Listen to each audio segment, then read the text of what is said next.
안녕하세요.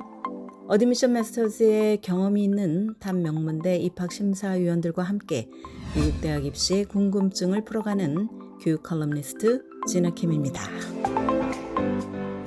구독과 좋아요, 알림 설정은 영상 제작에 큰 힘이 됩니다. 올해도 어김없이 3월 중순부터 4월 1일까지 2022년 가을학기 대학 입시 결과가 쏟아져 나왔습니다. 까다롭게 학생을 선발하는 명문대들의 입학문은 더욱 좁아졌습니다. 하버드 대학의 합격률은 역사상 최저인 3.19%로 드러났고 또 MIT는 4%, 탑 리버럴 아츠 컬리지인 보든의 합격률은 9%에 불과했습니다. 더욱 치열해진 엘리트 대학 입학 경쟁과 관련해서 달머스 대학의 한 입학 사정관은 때론 불합격한 학생들의 원서가 더 감동적이라고 밝혔습니다. 입학 사정관들은 수많은 훌륭한 지원자들 중에서 대학을 위해 최선의 사업적 결정을 내려야 합니다. 합격 결정은 개인적인 것이 아니며 합격한 학생들의 스펙이 불합격한 학생들보다 더 인상적인 것은 아니라고 이 입학 사정관은 설명을 했습니다. 많은 전문가들은 테스트 옵셔널 정책으로 인해서 기록적으로 늘어난 지원자 수 때문에 입학 사정관들의 업무량이 크게 증가해서 원서를 신중하게 살펴볼 방법이 없다고 지적을 합니다. 입학 사정관들이 원서 한 개를 리뷰하는 데 쓰는 시간은 평균 8분, 심사위원회를 거치는 시간은 2분 정도입니다. 특정 지원자를 불합격시킬 이유가 없어도 불합격 처리될 수 있다고 일부 전문가들은 설명을 합니다. 또한 올해는 대기자 명단도 길어졌습니다.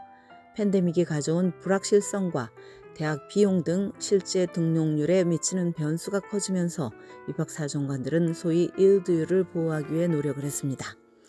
일드율이란 합격된 학생 중 실제로 대학에 등록하는 비율을 말합니다. 대학들은 불확실성이 커진 상황에서 올해 신입생 구성이 실제로 어떻게 될지 지켜보기 위해서 대기자 명단을 길게 뽑을 수밖에 없었다는 것입니다. 그래서 어떤 학생은 예일 대학에 합격을 했으나 밴더빌트에는 불합격됐고 또 코넬에는 합격했으나 미시건 대학에는 웨이팅이 되기도 했습니다. 학생들이 합격 통보를 받았지만 실제 등록하지 않는 것 그리고 대학 학위의 가치를 다시 생각해 보는 것은 탑 대학들에도 영향을 끼칩니다. 터프스 대학은 올해 입학 경쟁이 너무 치열해서 합격률이 사상 최저치인 9%를 기록했습니다. 대기자로 합격 통보를 기다리는 것은 고된 일입니다. 하지만 다른 시각으로 이것을 바라볼 필요가 있습니다. 버거운 시기를 겪고도 회복력을 가지고 다시 도약하는 것은 장기적인 안목에서 인생을 볼 때 가장 중요한 자산 중의 하나입니다. 나중에 직장을 구할 때도 고용주들은 구직자를 뽑을 때 회복력을 주요 능력으로 본다는 사실을 기억을 합시다. 여기서 짚고 넘어가야 할 것이 하나 있습니다. 대학 입시를 준비할 때 인생을 살아가는 데 필요한 캐릭터에 초점을 맞추라는 점입니다. 자신에게 이렇게 질문을 해봅시다. 고등학교에서 학업과 나의 관심 분야를 어떻게 발전시켜 나가고 있는가? 누구를 위해서 이것을 이행하고 있는가? 입학사정관을 위해서인가? 부모를 위해서인가? 학생이 무엇보다 자신의 인생을 위해서 고등학교 시기에 열정을 바치고 약속을 이행할 때 대학은 이것을 알아봅니다. 그렇다고 해서 드림스쿨에 불합격한 학생들이 아무런 캐릭터가 없다는 뜻은 아닙니다. 그러나 합격 통보를 받았든 못 받았든 자신의 캐릭터에 대한 스토리를 만들어 나가는 것이 매우 중요하다는 의미입니다. 나는 어떤 사람인가 묻는 것은 인생의 모든 순간에 적용되는 질문입니다.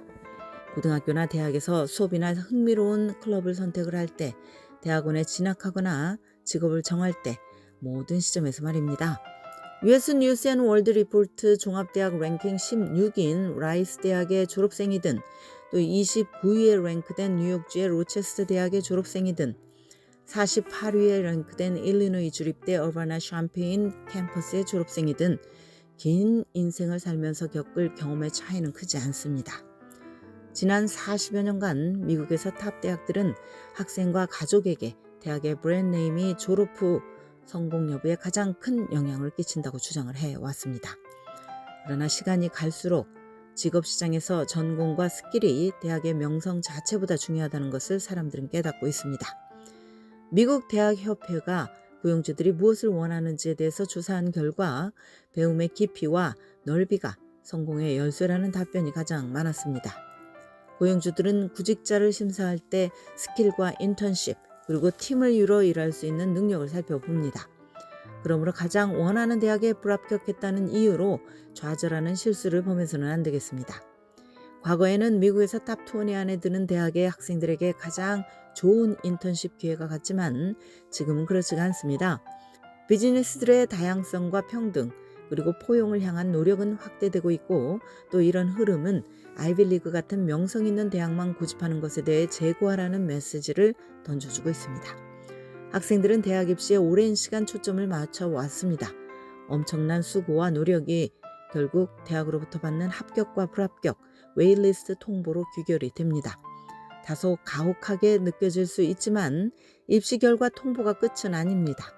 대학 너머의 인생에 초점을 맞춰본다면 어떨까? 불합격한 학생들도 똑똑하고 재능이 있으며 잠재력으로 가득 차 있습니다. 우리는 어린 고교생들에게 대학 입시 결과로 인해서 자신의 가치가 결코 떨어지는 것이 아니라는 점을 가르쳐야 합니다. 명문대학 이름이 찍힌 티셔츠를 입는 것이 중요한 게 아니라 누가 그것을 입느냐가 중요합니다. 지금까지 교육 전문 컨설팅 그룹 어드미션 메서스 진아킴이었습니다.